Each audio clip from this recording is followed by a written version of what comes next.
What comes to mind when you hear Vietnam? Beautiful landscapes, delicious food, history. Vietnam is all this and much more. In fact, Vietnam has been one of the fastest growing economies in the world consistently, and is also one of the fastest growing populations of high net worth individuals in the world. We are all proud of Vietnam, and we all look forward to seeing what Vietnam has to offer. Welcome to the Opportunity V Show, and I hope you enjoy all our stories bringing Vietnam business to the global audience.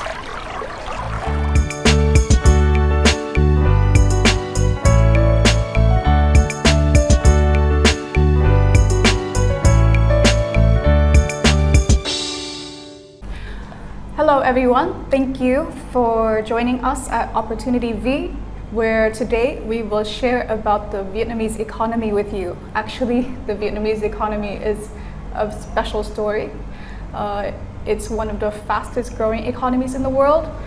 And today I have one of the chief economists of Vietnam here to share with us more about his expertise and why Vietnam is such a good place to do business and to invest. Dr. Vo Truy Thanh is the Director of Brand Strategy and Competition Research. He also serves on the National Advisory Committee for Fiscal and Monetary Policy. Previously, he was the Deputy Director for the Central Institute of Economic Management and Research, and also served as Economic Advisor to the Prime Minister of Vietnam from 2011 to 2015. So he contributed to Vietnam's amazing growth, and here we are to learn more. Yeah. Okay, so Dr. Vo, we know that Vietnam has recently and continuously been one of the fastest growing economies in the world, and also the fastest growing population of high net worth individuals in the world, which means people are actually succeeding a lot in this country. So as the nation's leading economic expert, what can you tell us about this growth? Like, what contributed so much to Vietnam's success thus far? Before that, I would like to say that over the last more than 30 years of reform or renovation, we say Doi Moi, since the mid of 80s last century, we can observe four the major changes in our economy. Before Vietnam, very poor country, just a low income economy. But now we become the low middle income country. And more than that, Vietnam one of the best country in the world in reducing the absolute poverty. Right? By the end of 80s, 70% of Vietnamese live under the poverty line, but now just 3-4%. And together with that, we also have now emerging middle class, particularly in the big city. Second change is, before Vietnam is agriculture-based economy. Agriculture sector continue to play very important role in our economy, but at the same time, Vietnam now much more industry and service-oriented economy. Service industry now account more than 80% of our economy. Wow. Another thing is, before Vietnam quite a closed economy, but now Vietnam become one of the most open economy in the world in terms of trade and FDI attraction. And last but not least, Vietnam before planned economy, but now much more market-based economy. And private sector play more and more important role in the economy. We have now more than 800,000 private enterprise, including startup, MSME, and big firms, right? And that's on the change in Vietnam. Of course, we now also face a lot of challenges, right? One of the keys, economic growth, even high, in general in Vietnam, but largely rely on credit expansion, rely on investment expansion, rely on our competitive advantage, low cost labor, natural resources. So that's why we would like change our model for the economic growth, particularly the next 10 years, right? Rely more on innovation, higher productivity. So that's why we need continue to reform and focusing on institutional reform, focusing on promotion of innovation, focusing on private sector development. So basically that's the thing. Great, that's a very good overview. So we talked about how Vietnam, for the last several decades, transformed from a planned economy to a socialist market-oriented economy, which is what kind of spurred the growth and opened up the economy to the rest of the world and to competition and such. Can you tell me a bit about your work during 2011 to 2016? Like, what major policies have you contributed to? Okay. At that time, I am a member of advisory group to the Prime Minister. The year 2007, there's a very significant point for Vietnam development because we joined the WTO, right? Of course, now we join many FTA, including high-quality FTA like TPP, CPTPP, or EVFTA, Vietnam European, right, FTA. But anyway, WTO is significant because before we join, we changed a lot of our laws.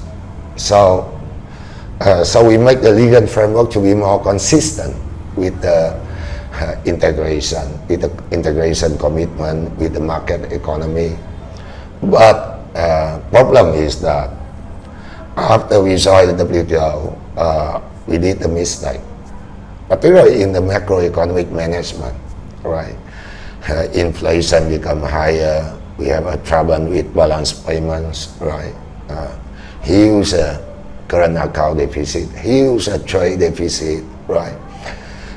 People more put the money on speculation rather than on efficient investment. Money supply increase very fast. Every year, money credit increase more than 30%, right, on average. Together with that, the year 2008, like many other countries, the global economy, we faced the global financial crisis. So that's why since the year 2011, we have to put aside economic growth. We more focus on macroeconomic management, try to stabilize the macroeconomy, right? Cut down significantly money supply, try to slow down the inflation, and that's so the key thing at that time is macro stabilization, right? And after 3 or 4 years, until I think 2014, somehow we achieved that goal, right? But we have to pay quite high price for that. Economic growth in Vietnam slowed down just around 5%, even less. Wow. And since the year 2015, when the economy more or less stabilized, right,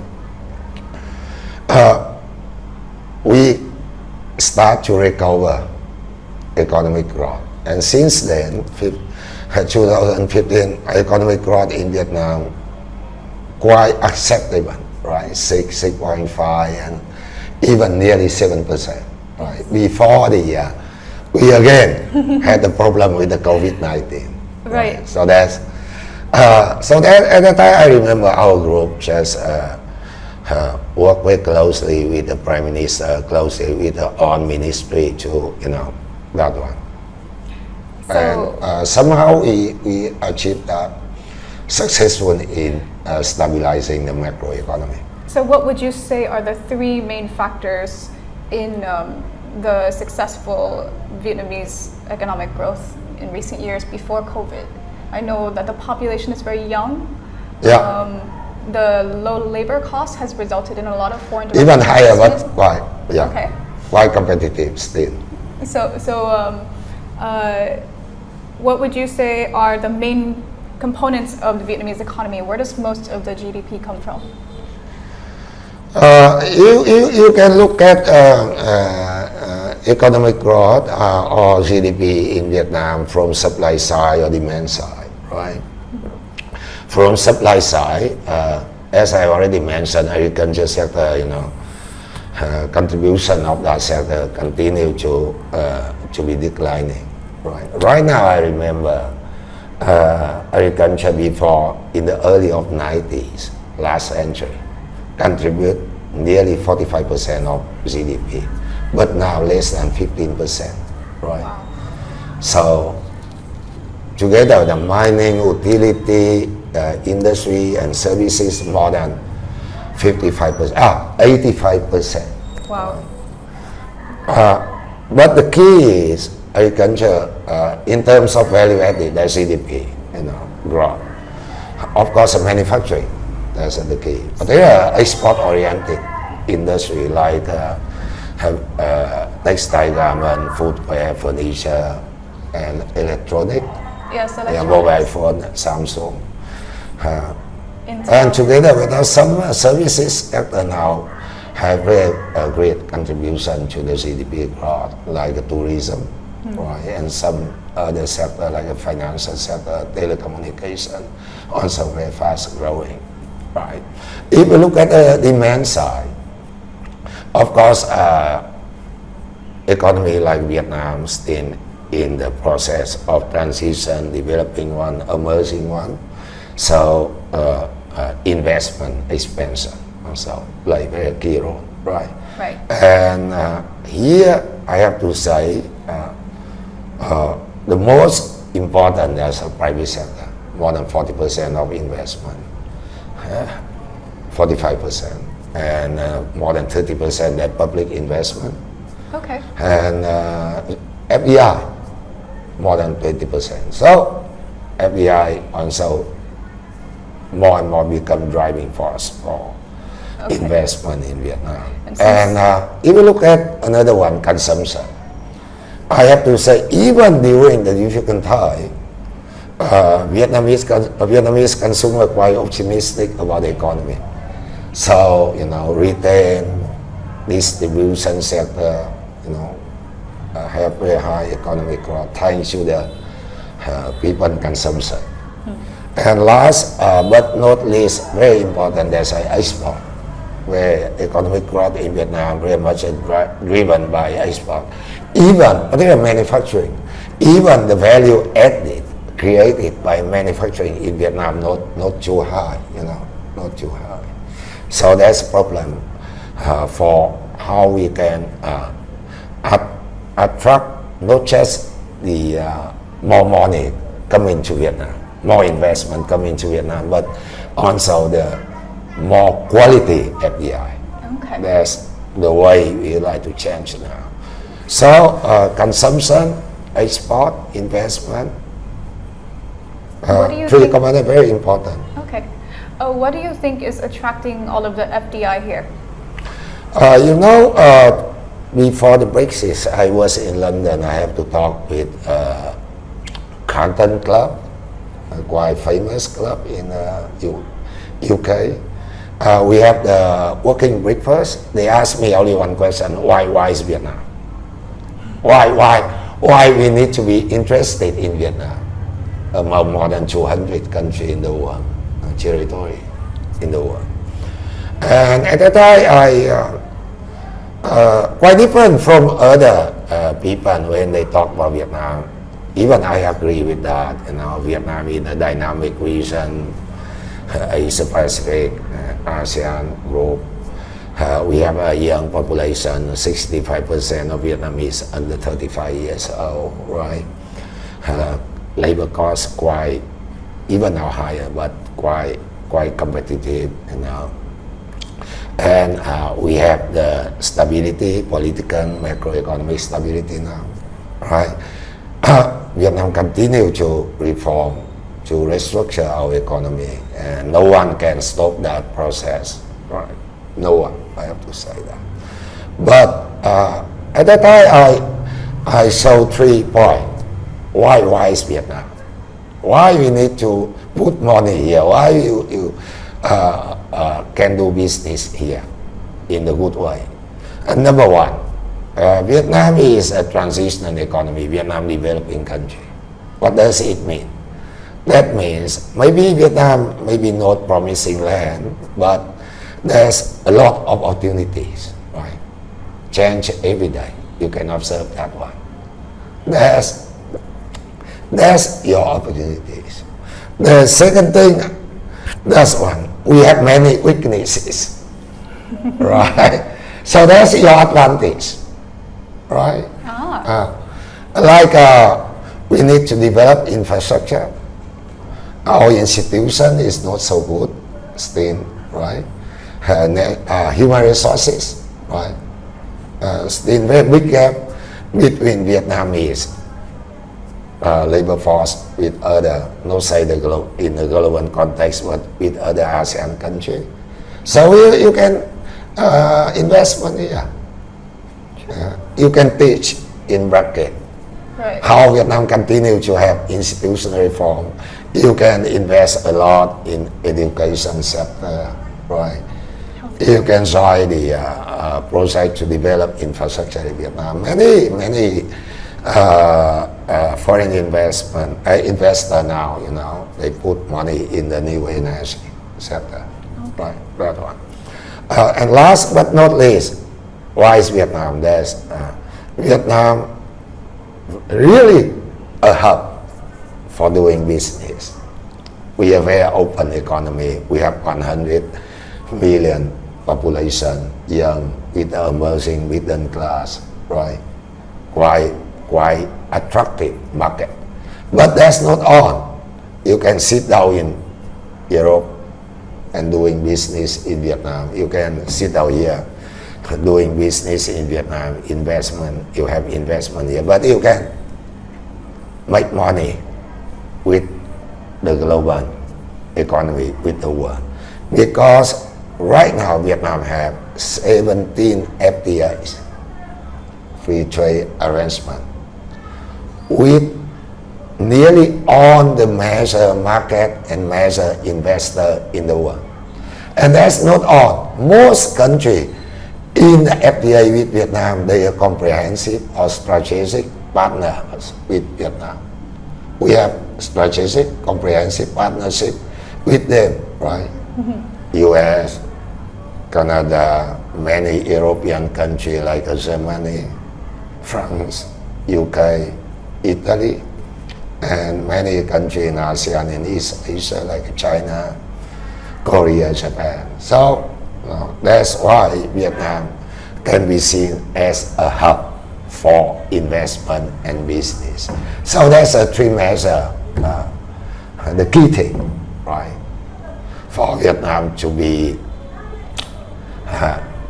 interested by anyone who would like to make money, who would like to do business, who would like to have investment.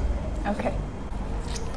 Thank you for explaining to us why Vietnam is such a good place to do business, and also why Vietnam is growing so fast.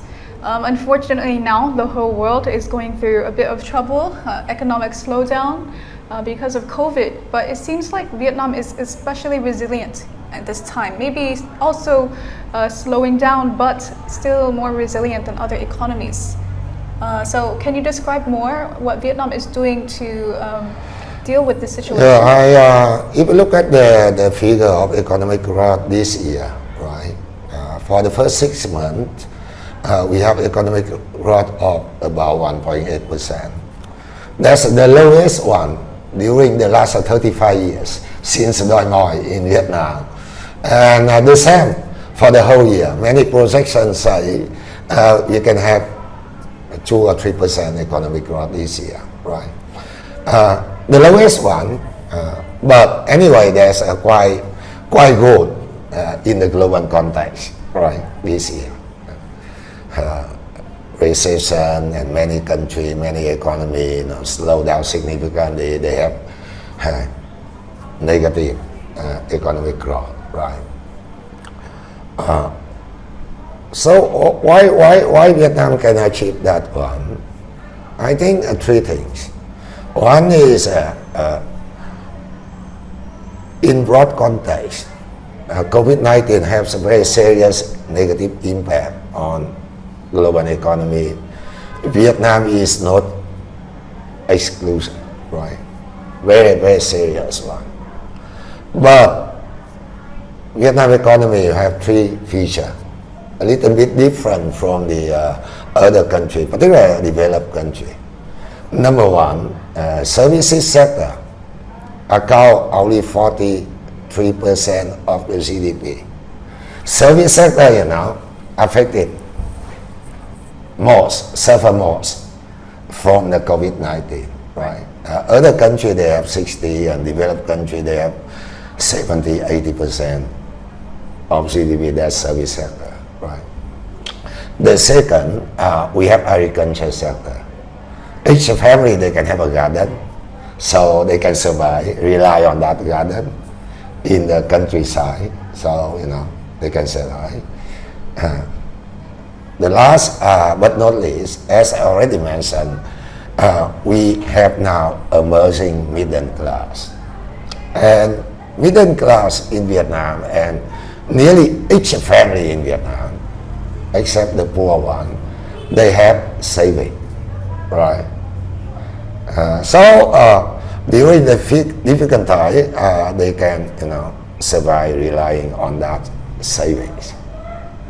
Quite different from the some other country, like in developed country, they rely on the wage and credit, borrowing from the bank, right? Right. Basically, they have very low saving. So there's three factors related to why our economy, why Vietnamese labor, why Vietnamese people, more or less resilient to this kind of shock, COVID-19. The second thing important is the effort by the company, by the Vietnamese firms, right? Of course, thousand firms, they have to withdraw from the market, go bankrupt or whatever the case. But in general, they survive. They survive thanks to the flexibility, thanks to they can change their product to adapt to the new market, right? So they can change because they can use quite efficiently the digital technology. So they can change the way of management, they can change the way of the contact with the market, contact with the customers, right? So many Vietnamese quite flexible. And last but not least, good news and bad news. That's the way the government try to support the economy. Number one in Vietnam is how to contain the COVID-19. Without the containment of the COVID-19, you continue to have to implement the policy you don't like to have. There's social distancing, and that can have very negative impact on the business activities. All right? So Vietnam have to implement the social distancing policy only 3 weeks in April for the whole country, and August for few provinces and cities, right? So basically, more or less, firm and company in Vietnam can do the business in normal way, right? So that's why we resilient. But the bad news in terms of policy is that even we set up the policy quite on time, right? And the policy cover many areas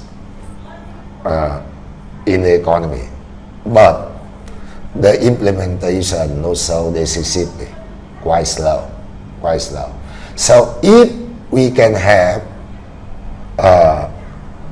better policy implementation.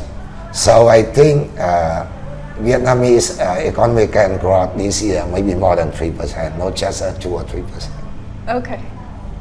And that's very good that Vietnam has been able to react to COVID so well, and I hope that they can implement it according to what you said as well. So what do you think about the future? It's a bit uncertain in the short term, but what do you think about the future that some people say will be Vietnam's golden decade? Do you agree? Do you think Vietnam is a winner in the post-COVID new normal? What I would like to say, of course I am not pessimistic about the future of Vietnam, but I am not too optimistic about the future. We have potential, we understand the problem now, we know that now is a turning point for development in Vietnam, right? Many people talk about, how Vietnam can overcome the middle income trap, right? Much easier for Vietnam in the past to have high economic growth because we have a low base, because we changed the institution from the planned economy now more or less a market economy, right? But now reform in Vietnam come to the point we face more challenges. The thing become more difficult and many things also become more complicated, right?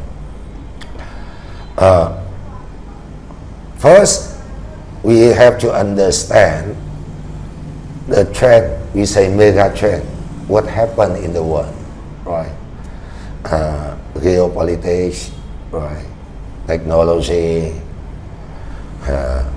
consumption revolution, climate change, uncertainty and risk, many things, right? Another thing we have to understand, which factor can be driving for economic growth in Vietnam, say in the next 10 or 20 years, right? The key is human resource, high skill, talent, right? Because that's related to how we can have higher productivity, how we can have innovation, right? And we should continue to attract FDI. We need money, we need technology, we need high value added. But one the key is we need spillover, good spillover effect from FDI, right? They can transfer technology, skill, labor skill, management skill to our firm, our enterprise, right? So far, spillover effect from FDI to Vietnamese firm very limited, right? So that's why I say we need to attract quality, high quality FDI, right? But the key is how we can develop our entrepreneurship, our local firms, right? That's about private sector development, that's about private sector competitiveness, right? Mm-hmm. So basically, many things we have to do, continue to have institutional reform, modern, open, market-based economy. We need to continue to develop infrastructure, and not just a traditional infrastructure, but also digital infrastructure, right? Soft, hard infrastructure. We need to improve our human resources, right? We need to attract the talent, Vietnamese foreigners, not just in Vietnam, but in the whole world, right? We need to continue to restructure our economy, state-owned enterprises reform, continuation, public investment also, financial sector, right? And we also try to promote innovation, startup on the thing, change our innovation system. Lastly, the center is enterprise, is a firm, right? Is business, not the state, right? So that's all the thing we have to do. And but whatever the case, I would like to say two things, right? One, no forces can stop the reform and renovation in Vietnam. Of course, in some direction, sometimes the pace quite slow, but in general, reform and renovation in Vietnam will be continuing. And then the second, Vietnam reform, Vietnam development rely on the two pillars. One is macroeconomic stability and domestic reform. Another one is integration, international integration, right? They reinforce each other. Whatever the complexity we can face, whatever the problem in the world, in the global economy. Okay. And with that, I think only with that, I think we can overcome the middle income trap, and by the end of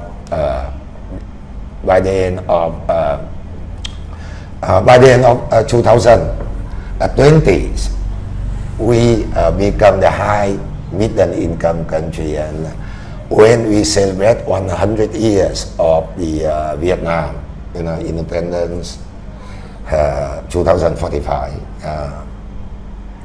you can see Vietnam can be a high income country. I look forward to it. Yeah. So it looks like one of the keys is the people, the young population, and the talent, and the talent transfer, and such. And one thing I cover heavily in the show is those talented Vietnamese and the talented overseas people that are coming here to do exactly what you were saying. So I'm seeing a good pattern. Yeah. Thank you. Thank you so much for explaining Vietnam's reactions to COVID and their preparation for the future growth, and what we can do to continue on this good success story since you first were advising the Prime Minister back in 2011 and even before that. Now I want to touch on another aspect of the future which we are all interested around the world, the US and China trade disputes. I will say dispute. Trade conflict, trade war. Yeah. Right. Yes. No, that's a really war. Yeah, basically trade war. So what do you think will the future look like as one of China's neighbors and one of the pivotal points between China and the US? Vietnam has a very strategic position politically and economically. So what do you think the impact of this trade conflict is on the region and especially Vietnam? And how does it affect our business if we do business here? Yeah, when I joined the many international workshops, all the people say Vietnam can benefit a lot from trade war between China and US. In reality, the thing not so simple. Many kind of effect, on our economy from that kind of war between US and China. Why? Because China and US, the key economic partners of Vietnam, right? China number one trading partners, both export and import. US number one export market, Vietnam, right? And both they are very important investor in Vietnam. US and China among the top 10 investor in Vietnam, right? So no say about tourism. So basically, whatever happened in the China economy, in the US economy, they can have effect on our economy, even significantly, right? Trade war between US and Vietnam can have impact on Vietnam in many ways. Indirect way. There's a big economy, they can have impact on the global economy, and Vietnam very open economy, so that's why they can suffer a lot. Not say already I mentioned they are big, our very, very crucial, our partner, economic partner, right? Another, you can think about different dimension of the impact: trade, investment, capital flows, tourism, right? Or you can think about the short-term impact and the longer-term impact, right? Now, what happened in reality, particularly during the year 2019, after nearly 1 year, more than 1 year, trade war between the US and China, right? Trade, Vietnam a little bit slowed down, right? Slow down. But import from China increased very significantly. At the same time, export to US increased nearly 30% at that time. What happened? In general, you can observe slowdown trade, export of Vietnam, right? Because slowdown economic, global economy, slowdown China economic growth, for example. But the thing is, they have the so-called trade diversion effect, right? Vietnam can replace some goods in terms of export to US. That's good. That's good, right? But because export Vietnam rely much on the import, right? Input from China, so that's why increase. Right. But anyway, export more than import. That's good. But the bad news is that, right, problem of origin, right? So in some cases, right, maybe Chinese good, right, abuse origin from Vietnam for real export to US. So that's why Vietnam have to control that thing and have to, more transparent way in explaining to US, right? Right. To avoid that kind of problem with the US. And more than that, we also have to explain Vietnam never used currency manipulation to have advantage in export, to have competitiveness in our export, particularly in the US market. At least until now, everything seems to be okay. So that's one example, not just everything is good one, right? In terms of investment, yes, 2019, you can witness increase of investment coming to Vietnam, thanks to the shift of value chain, the global value chain, whatever, right? Because of trade war. But the increase in FDI, in investment in general, is not so significant.